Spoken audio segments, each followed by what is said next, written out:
Hey. Up. Hey, what are you doing? I'm painting. You're painting? What's going on? Basically, we wanted to call you because, there's gonna be...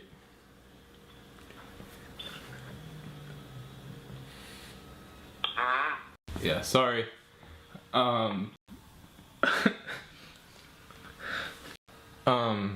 There's... What's up? Well, I mean, I don't really know how else to put it, but like,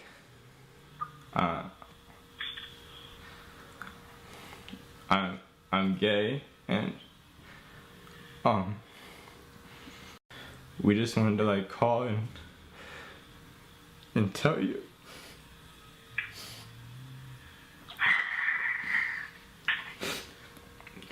You, and I just want to be able to have you like behind us 100%. Like, I just don't want you to like not love us anymore or anything like that. Stop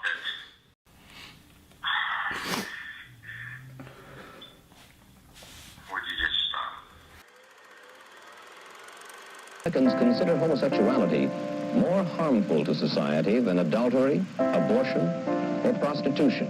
Leviticus 20:13 clearly says, if a man also lie with mankind as he lieth with the woman, both of them have committed an abomination, they shall surely be put to death. No homos will ever be allowed on this church as long as I'm the pastor here. Until I see scientific proof that transgenderism exists and is not simply a mental illness, I reserve the right not to believe in it. I want to scream, what the fuck is your problem? Where were you?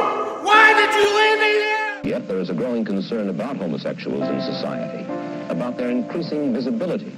I'm gay.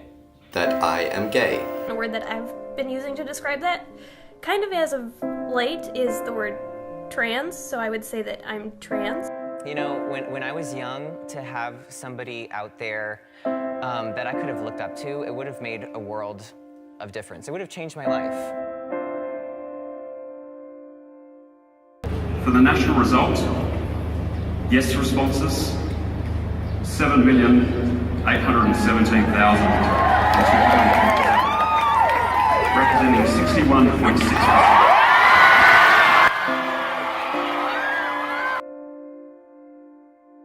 My name is Sahil and I am from Hong Kong. I currently live in Melbourne, Australia. Like, I've always known that I've had something towards men. I mean, ever since a young age, I'd watch movies and the first thing I'd see is I'd notice the man, not the woman. The first person I told about my sexual orientation to was my best friend. My coming out experience was pretty alright, I'd say. Like, I wasn't worried, I wasn't scared.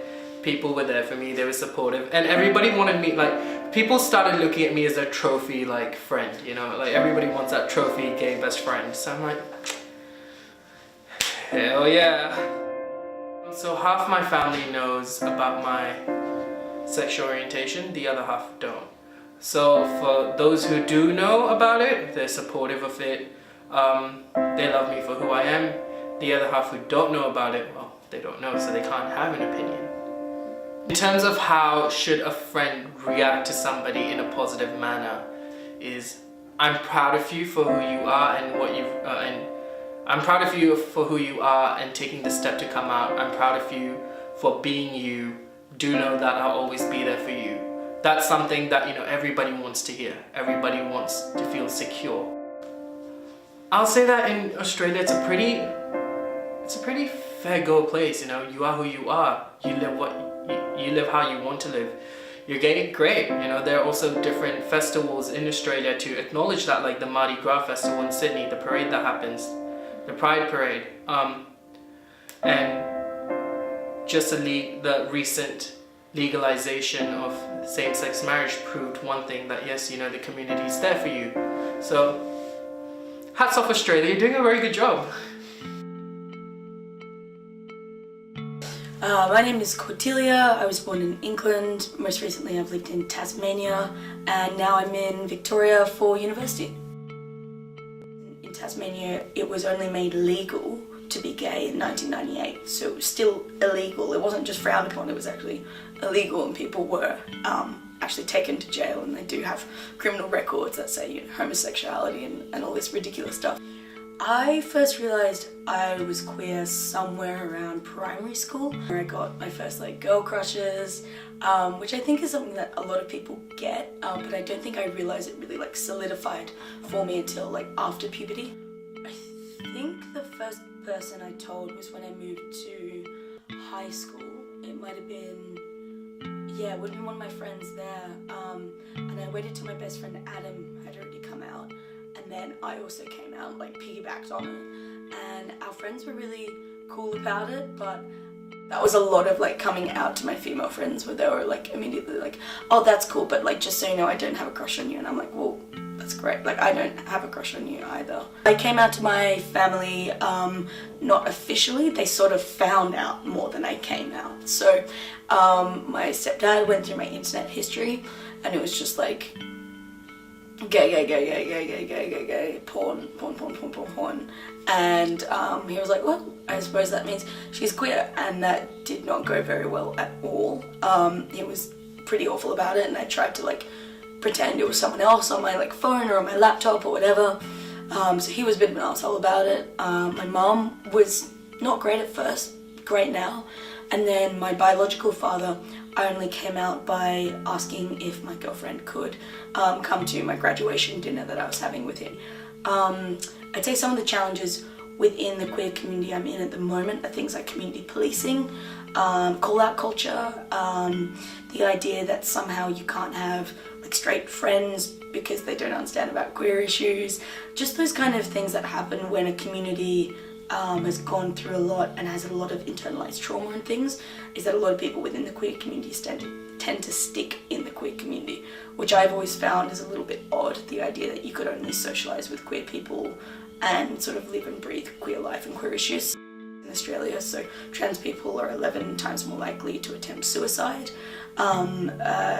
People who are queer are 5 times more likely to commit suicide or attempt suicide, and this is in sort of relation to the straight population and the cis population in Australia. So essentially our community is going through like a huge amount of trauma and mental health issues, and so I'd be really aware of that as an ally. Understand that due to your friend's identity, whether it be sexual or gender or whatever it is, that you'll have to be aware that they're going to experience a lot of mental health issues, more likely than not. And therefore, as a friend and as an ally, being on board as a support network, and also even, you know, pointing them in the direction of awesome queer community support groups. So there's heaps in Melbourne, even if you live in a rural area, showing them spaces online as well. But all in all, just being accepting, being nurturing, and being supportive in the best way that you can. And if you're not queer and you can't offer that sort of queer support, then just doing your best as a friend. The advice I would give to my closeted younger self, I think don't get your validation from peers that you have crushes on or you like or whatever, you know.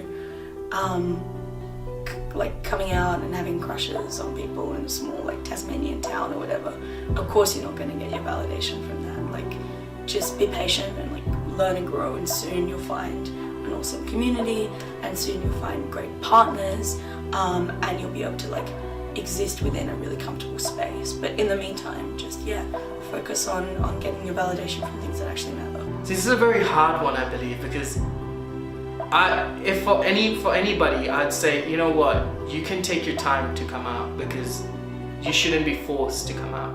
However, you should still be true to yourself. You shouldn't go out of the way to prove something that you're not. Be careful, be attentive, be observant, and remember that things get better within time. You're not on the edge.